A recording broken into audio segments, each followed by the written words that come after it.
Hello everyone. So guys, যদি তোমরা আগের ভিডিওগুলো না দেখে থাকো তাহলে গিয়ে দেখে নাও। আর আমি তাও বলতে দিচ্ছি যে আজকে ছিল আমার ফ্রেন্ডের বার্থডে, আর তার জন্য আমরা ওকে সারপ্রাইজ দিয়েছিলাম। আর যাই হোক, এরপরে দেখো কেক টেক কাটিং করার পর চকলেট টকলেট খাওয়ার পর ওরা দুজনে রেডি হয়ে গেছিলো, আর আমরা সবাই মিলে বেরিয়ে পড়ছি একটুখানি ঘুরু ঘুরু করতে।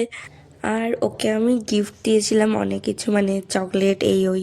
সো ওইটা যদি ভিডিওটা তোমরা না দেখে থাকো তো দেখে নিতে পারো। আর ওকে আমি কিছু না জানিয়ে গিফট করেছিলাম, তার জন্য ও আমার উপর রেগে গেছিলো, মানে একটু রাগ করছিল যে কেন করেছিস তুই এত কিছু বা সামথিং। যাই হোক, এরপর আমরা বেরিয়ে পড়েছি হলো একটু বাইরে। জাস্ট নর্মালি আমরা তিনজনে ঘুরতে বেরিয়েছিলাম। তো পুরোটা তোমাদের সাথে শেয়ার করছি, তোমরা দেখে নিও। সো আমরা বাইরে বেরিয়ে কোথায় গেলাম সেটা দেখতে হলে কিন্তু নেক্সট ভিডিওটা কিন্তু অবশ্যই দেখতে হবে। তো দেখা হচ্ছে তোমাদের সাথে আবার নেক্সট ভিডিওতে। তো আজকের জন্য সবাইকে টাটা।